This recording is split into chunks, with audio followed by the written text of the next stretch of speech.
కొన్ని వందల ఎకరాలు, వేల ఎకరాలు టమాటాలు వేస్తాం. టమాటాలే 3 పుట్ల దీన్ని సంవత్సరం అంతా దీన్ని బతుకుతాం మనం. ఆ టమాటాలు కూడా పూర్తిగా విషం నింపి, మనకు తెలుసు అందరికీ, చెట్టు మొత్తం విషమే ఉంటుంది, కాయ మొత్తం విషమే ఉంటుంది. టమాటాలో ఉండాల్సినటువంటి ఒక్క ఔషధ గుణం, ఒక్క పోషక విలువలు అందులో ఉండవు. ఎవరికి ఇస్తున్నాం? మళ్ళీ మొట్టమొదటి తీసుకొచ్చి మనమే తింటున్నాం. మన కుటుంబ సభ్యులకే విషం పెడుతున్నాం, మన బిడ్డలకి విషం పెడుతున్నాం. మరి ఎలా జీవించగలరు? మరి ఎలా వాళ్ళు మనుగడ సాగించగలరు? వాళ్ళు తిడతారు, నీ చిన్నప్పుడు మాత్రం మంచి ఆహారం తిన్నావు, నాకేం పెడుతున్నావు? విషమే కదా పెడుతున్నావు. మన దగ్గర సమాధానం ఉందా దానికి? మన తల్లిదండ్రులు మాత్రం మంచి స్వచ్ఛమైన ఆహారం పెట్టారు, మనకు స్వచ్ఛమైనటువంటి వాతావరణంలో బతికాం. నాకు స్కూల్లో చిన్నప్పుడు 10th క్లాస్ వరకు చదువుకున్నటువంటి చదువులంతా కూడా బాగా గుర్తుంది. చదువులు 3:30 వరకే అప్పుడు స్కూల్, 4 గంటల వరకే స్కూల్ అయిపోతే ఊర్లోకి వచ్చామంటే ఎంత దూరం చూస్తే అంత దూరం పచ్చదనం ఉంటుంది. చెరుకు తోటలు ఉంటాయి, కొబ్బరి తోటలు ఉంటాయి, తాటి చెట్లు అయితే ఈ సీజన్లోకి వస్తే తాటి చెట్లు ఉంటాయి. ఇన్ని ఉండేవి. ఇంట్లోకి వచ్చి అన్నం తినేటువంటిది చాలా తక్కువ. బయట వెళ్ళామనంటే కడుపు నిండా సీజనల్ ఫ్రూట్స్ తినేసి వచ్చేటువంటి వాళ్ళం. నేరేడు చెట్లకు సీజన్లో అయితే గుంపులుగా వెళ్ళేటువంటి వాళ్ళం కడుపు నిండుకు. ఇప్పుడైతే ఒక అర్ధ కేజీనో 1/4 కేజీనో కొనుక్కుంటున్నాం, ఒక 4 పండ్లు తింటాం. దాన్ని మళ్ళీ క్యాలరీ లెక్క పెడతాం. ఈరోజైతే ఇన్ని క్యాలరీలు మనం తిన్నాం, ఇన్ని గ్రాములు తిన్నాం. క్యాలరీ లెక్క పెట్టడం ఏంది? కడుపు నిండుకు తినగలిగితే, ఆ సీజన్లో పండేటువంటి ఆ సీజన్లో మనం తినగలిగితే సంవత్సరానికి సరిపడా శక్తి, ఎనర్జీ మనకు కలుగుతుంది, రెసిస్టెన్స్ కలుగుతుంది. జబ్బులు వస్తాయి, జబ్బుని ఎదుర్కొనేటువంటి శక్తి మన శరీరం పుంజుకుంటుంది అలాంటి ఆహారం తినగలిగితే. నేను అలాంటి ఆహారం తిన్నానని మా పిల్లలకు చెప్తే, మాకేదైనా పెడుతున్నావు, నువ్వు మాత్రం బాగా తిన్నావు. ఇప్పుడు అంటున్నారు. మా ఇంట్లో 7 సంవత్సరాలు ఒక చిన్న బాబు, 12 సంవత్సరాల బాబు ఉన్నాడు. నేను ప్రకృతి వ్యవసాయం చేస్తూ నా పొలంలో అప్పుడప్పుడు వాళ్ళ దగ్గర పుట్టినరోజులప్పుడు కొన్ని మొక్కలు నాటిస్తూ ఉంటాను. అవి ఉన్నప్పటికీ ఇప్పటికే అంటున్నారు, ఇంకా మనం నాటాలి కదా, ఇంకా మనం చేయాలి కదా అని. ఏ వ్యవస్థ ఏర్పాటు చేయనటువంటి వాళ్ళు, సిటీలోనే పుట్టి సిటీలోనే పెరిగినటువంటి వాళ్ళు, వాళ్ళ పిల్లలు అడిగితే ఏం సమాధానం చెప్తారు? రైతులుగా మన పొలంలో పిల్లలు తినడానికి ఏవీ లేవు. గట్ల మీద ఒక చెట్టు మొలవకూడదు, ఒక గడ్డి పరక మొలవకూడదు. కలుపు మందులు విపరీతంగా చల్లి మొత్తం ఎండబెట్టేస్తాం. మరి ఎవరికి నష్టం అది అని అంటే మనకే నష్టం.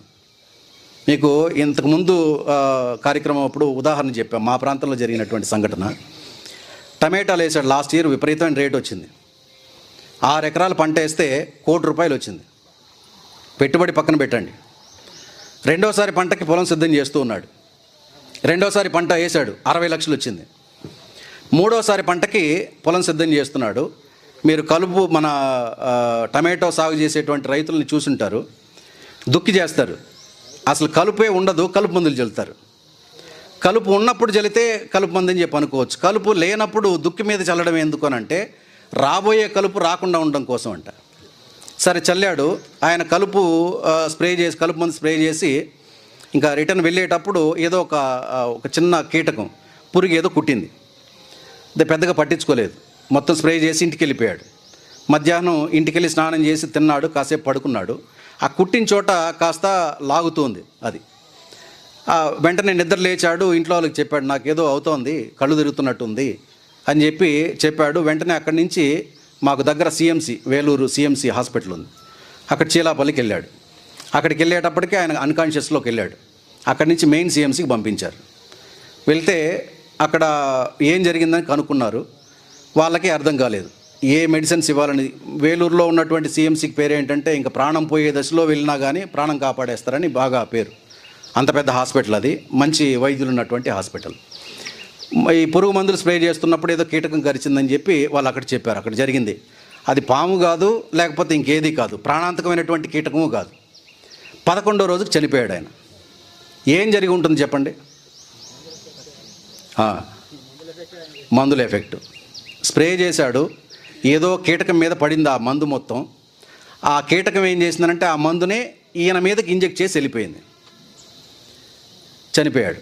ఆ సిఎంసిలో ఉన్నటువంటి డాక్టర్లు చెప్పారంట, మీరు పురుగు మందులు ఏది తాగినా ఒకవేళ ఆత్మహత్య చేసుకోవాలని రకరకాల కారణాలు ఉంటాయి కదా, మేము బతికించేస్తాం. ఈ వీడిసైడ్స్ ఉన్నాయే కలుపు మందులకు విరుగుడే లేదు. వాస్తవానికి ప్రభుత్వం, మన స్టేట్ గవర్నమెంటు, సెంట్రల్ గవర్నమెంటు కలుపు మందులు బ్యాన్ చేసింది. ఎప్పుడంటే 2021వ సంవత్సరం. మనకు దగ్గరలోనే అన్ని ఎగ్జాంపుల్ మన చుట్టుపక్కలే ఉన్నాయి. పుంగనూరుకి మదనపల్లికి మధ్యలో ఈడిగిపల్లి అని ఒక విలేజ్ ఉంది, తెలుసా? అక్కడ కూడా కొన్ని వేల ఎకరాలు టమాటో సాగు చేస్తారు. 2021వ సంవత్సరం క్యాలెండర్ ఇయర్లో 15 మంది చనిపోయారు క్యాన్సర్తో ఆ విలేజ్లో. ఆ సంవత్సరం అంతమంది చనిపోవడం ఏంది? అక్కడ మన జిల్లా కలెక్టరు, అప్పటి ప్రభుత్వం ఏం చేసిందంటే జిల్లా కలెక్టర్ని, కొంతమంది వైద్యుల్ని, అక్కడ ఉన్నటువంటి శాస్త్రవేత్తలను తీసుకెళ్ళి పంపించి ఒక వారం రోజులు స్టడీ చేయించారు. స్టడీ చేయించి ఎందుకోసం ఆ పల్లెల్లోనే ఎక్కువ మంది చనిపోతున్నారు అని అంటే వాళ్ళు మొత్తం ఒక నివేదిక గవర్నమెంట్కి ఇచ్చారు. ఏంటంటే ఎక్కువగా మొత్తం అందరూ కూడా టమాటోనే సాగు చేస్తున్నారు, టమాటోకి ఇచ్చేటువంటి విషరసాయనాలు ఎక్కువగా ఉంటున్నాయి, అందులో కలుపు మందులు విపరీతంగా స్ప్రే చేస్తున్నారు. ఆ కలుపు మందుల్లో కూడా బ్యాన్ అయినటువంటి కలుపు మందులు డబ్బాలు వాళ్ళ ఇంట్లో కనపడ్డాయి. రౌండప్ అనే ఒక కంపెనీ, ఆ రౌండప్ అనే కంపెనీని 10 సంవత్సరాలకు ముందే బ్యాన్ చేసింది సెంట్రల్ గవర్నమెంట్. కానీ ఇప్పటికీ బ్లాక్లో అమ్ముతూ ఉంటారు కెమికల్ కంపెనీల వాళ్ళు. ఆ కంపెనీ డబ్బాలు కనపడ్డాయి. ఒక వారం రోజులు ఆ ఊళ్ళోనే ఉండి కలెక్టర్ దగ్గర నుంచి వైద్యులు అందరూ కూడా ఎడ్యుకేట్ చేశారు. ఈ వ్యవసాయ శాఖ అధికారులు కూడా ఈ మందులు ప్రాణాంతకమైనటువంటివి, ఈ మందులు వేయకండి, వీటి వల్ల కూడా మీకు క్యాన్సర్ వచ్చి ఉండొచ్చు, మీరు చేసేటువంటిది ప్రధానమైనటువంటి వృత్తి వ్యవసాయం అన్నప్పుడు ఈ వ్యవసాయంలో చేసేటువంటి నష్టం వచ్చే పనులు ఎందుకు చేస్తారని చెప్పారు. 15 మంది చనిపోతే ఒకే ఇంట్లో 3 చనిపోయారు అక్కడ, ఒకే ఇంట్లో. ఇప్పటికీ అది జరిగింది, అవేర్నెస్ ఇచ్చారు, అంతా అయింది. ఇప్పటికీ కూడా ఆ మందులు వాడేటువంటి వాళ్ళు ఆ గ్రామంలో ఉన్నారు.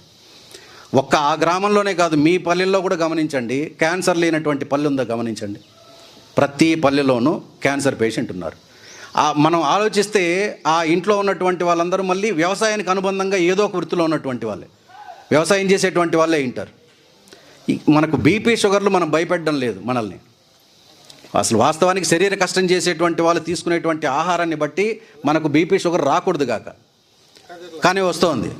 క్యాన్సర్లు వస్తున్నాయి కేవలం ఏంటంటే మనం చేసేటువంటి పనుల ఆధారంగానే, మనం వేసేటువంటి రసాయనాల ఆధారంగానే.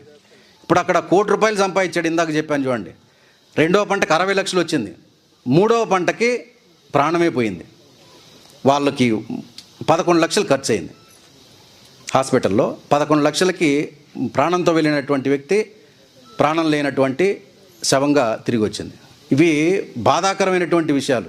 వీటి నుంచి మనం నేర్చుకునేటువంటి పాఠాలు ఏవైనా ఉన్నాయనంటే అలాంటి వ్యవసాయ విధానం మనకు వద్దు కదా. ప్రాణంతో చెలగాటం ఎందుకు? డబ్బులు ఎవరికి కావాలి? ఇప్పుడు ఆయన ఉంటే ఇప్పుడు అది ₹1,00,00,000 ఉండొచ్చు, 60 లక్షలు ఉండొచ్చు కాక కుటుంబ పెద్ద లేడు కదా వాళ్ళకి. ఏమీ లేకపోయినా గంజినీళ్ళు బతికైనా సరే సంతోషంగా లేమో మనం. ఒకప్పుడు చిన్నప్పుడు కరువు ఉన్నప్పుడు గంజినీళ్ళే తాగి బతికేటువంటి వాళ్ళం. వరెన్నం అసలు దొరకనటువంటి కాలంలో చాలామంది జీవించాం. కొర్రలు, సజ్జలు ఇవన్నీ తిని ఒక పూటైనా సరే వరెన్నం తిందామని చెప్పి ఇబ్బందులు పడినటువంటి వాళ్ళు చాలామంది ఉన్నారు. కరువు అప్పుడు వరి పండదు, సిరిధాన్యాలు ఇవి మాత్రమే పండుతాయి. పండగ వస్తేనే వరెన్నం. మరి అట్లాంటి స్థితిలో కూడా మనం ఇంట్లో అన్ని బాధలు ఉన్నప్పటికీ సంతోషంగానే ఒకరినొకరు మాట్లాడుకుంటూ సంతోషంగా ఉన్నాం కదా. మరి అట్లాంటప్పుడు ప్రకృతి చాలా గొప్పగా ఉంటుంది. కరువు కొంతకాలమే ఉంటుంది, 7 సంవత్సరాలు కరువు అంటారు, 9 సంవత్సరాలు కరువు అంటారు. కరువు వల్ల చనిపోవడం చాలా తక్కువ. మరి కరువుని అధిగమించి వర్షాలు బాగా పడుతున్నాయి, ప్రకృతితో చెలగాటం ఆడి పురుగు మందులు చల్లి ఈ కలుపు మందులు చల్లి చనిపోయినటువంటి వాళ్ళే ఎక్కువ మంది ఉన్నారు.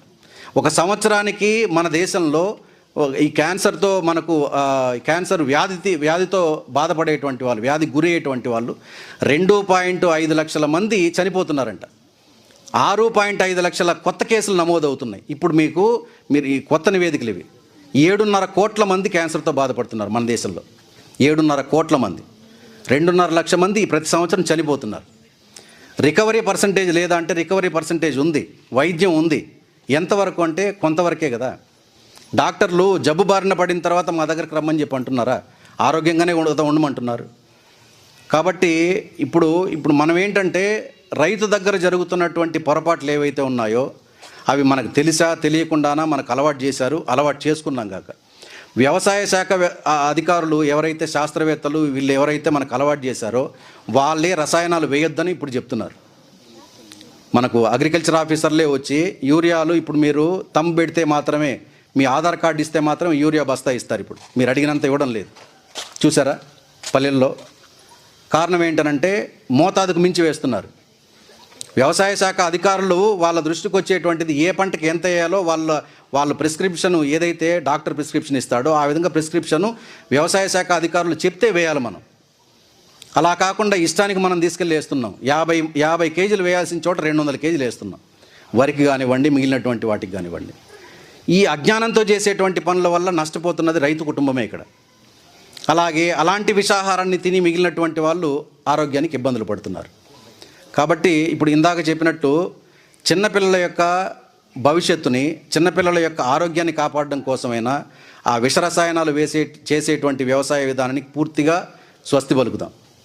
విష రసాయనాలు ఇప్పుడు రసాయనాలు వేయకపోతే పండుతుందా అని అంటే విత్తనం వల్ల పండుతుంది, దేశీయ విత్తనం వల్ల పండుతుంది. మనం తిరిగి ఎక్కడికి వస్తున్నాం అంటే విత్తనం దగ్గరికే వస్తున్నాం. వ్యవసాయం విధ్వంసం కావడానికి విత్తనమే కారణం, మన దగ్గర నుంచి విత్తనం దూరం చేయడమే కారణం. సంకరపరిచినటువంటి విత్తనాలు భూమిలో నుంచి నేరుగా పోషకాలు తీసుకోవు, దానికి ఇన్పుట్స్ ఇవ్వాలి, రసాయనాల రూపంలో ఎరువులు వేయాలి. మనం వేసేటువంటి సహజ ఎరువులు సరిపోవు. దానికి ఏం చేశారంటే రసాయన ఎరువులకు అనుమతులు ఇచ్చారు, రసాయన ఎరువులు వేశారు. రసాయన ఎరువులు వేసిన తర్వాత కొంతకాలం స్టడీ చేస్తే ఏమైందనంటే మొక్క దగ్గర రసాయనాలు వేసిన తర్వాత ఆ మొక్కలో ఉన్నటువంటి జీవం మొత్తం కూడా మట్టిలో కలిసిపోవడం స్టార్ట్ అయింది. రసాయనాల ఎఫెక్టు మొక్క ఎండిపోవడం ప్రారంభమైంది. మొక్క పోషకాలు అందకపోగా మొక్క ఎండిపోతూ ఉంది. దానికి ఏం చేశారంటే నీళ్ళు ఎక్కువ ఇవ్వండి. నీళ్ళు అలవాటు చేసింది వరిలో కానీ మిగిలినటువంటి పంటల్లో కానీ ఈ రసాయనాల ఎఫెక్టు మొక్కలకి తగలకుండా ఉండటం కోసం మాత్రమే నీళ్ళను అలవాటు చేశారు. 4 అడుగులు మనం మూర లోతులో నీళ్లు ముంచుకునేటువంటి బావుల దగ్గర నుంచి 900 అడుగులు 1000 అడుగులు లోతులోకి వెళ్ళిపోవడానికి కారణం ఏంటంటే నీటిని తోడి మనం వ్యవసాయానికి వాడుకోవడం. వ్యవసాయానికి వాడితే తప్పేమన్నా ఉందా? అది మళ్ళీ ఆవిరైపోయి మేఘాలుగా మారి వర్షం కురవాలి కదా అని అంటే రసాయనం వల్ల వేసినటువంటి నీళ్లు ఆవిరిగా మారి అది వర్షం కురవనటువంటి మేఘాలుగా మారుతున్నాయి.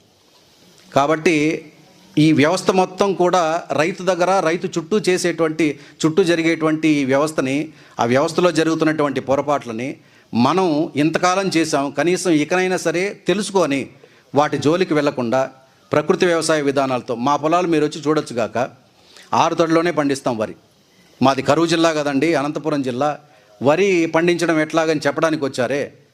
మరి మా ప్రాంతంలో ఎలా పండుతుందనంటే ఇందాక చెప్పారు తోకొడ్లు పండించారంట. ఇక్కడ తోకొడ్లు చాలా రుచిగా ఉంటుందని చెప్పి ఇందాక రైతు కూడా చెప్పాడు. నానబెట్టి నానబెట్టి బెల్లం వేసుకొని నానబెట్టిన బియ్యం తినేటువంటి వాళ్ళంటే చాలా రుచిగా ఉంటుందని చెప్పి అంటున్నాడు. మరి ఆ ఒడ్లు మనం పోగొట్టుకున్నామే, అవి వర్షాధారంగా పండేటువంటివే. అలాగే చెన్నంగి ఒడ్లు, ఎర్ర బియ్యం పిండి వంటలకు చాలా బాగుంటుంది. కేసరి బియ్యం చెప్పారు కొంతమంది. కేసరి బియ్యం ఒట్టి అన్నంలో నెయ్యి వేసుకొని తింటే అసలు కూరలు కూడా అక్కర్లేదంట, అంత రుచిగా ఉంటుందంట.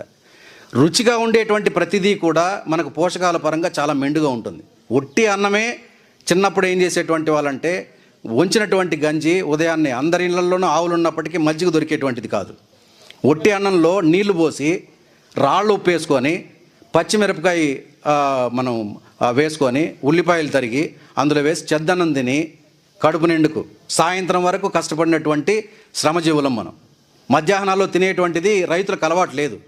తిరిగి సాయంత్రం ఇంటికి వచ్చిన తర్వాత వేడన్నం తినేటువంటి వాడు, అది మిగలబెట్టుకొని తెల్లవారితో మళ్ళీ చెద్దన్నం తినేటువంటి వాళ్ళు. 2 పూట్ల భోజనం. కానీ రోజంతా పనిచేసేటంత శరీరానికి కావాల్సినటువంటి సామర్థ్యం అంత వరెన్నం ఇచ్చేటువంటిది, రాగులు ఇచ్చేటువంటివి, సజ్జలు ఇచ్చేటువంటివి, అలాగే అన్ని రకాల సిరిధాన్యాలు ఇచ్చేటువంటివి. మరి అట్లాంటివి అన్నిటినీ ఇప్పుడు సిరిధాన్యాలు ఏదైతే మనం ఆరోగ్యానికి మంచిది అంటున్నామో దాన్ని కూడా హైబ్రిడ్ చేశారు. మనం తెలుసుకోకపోతే ఏదైతే ఆరోగ్యానికి మంచిదని చెప్పి అంటున్నామో అక్కడ ఒక విధ్వంసం చేయడానికి ఎవరో ఒకరు పుట్టుకొస్తారు. కాబట్టి మనం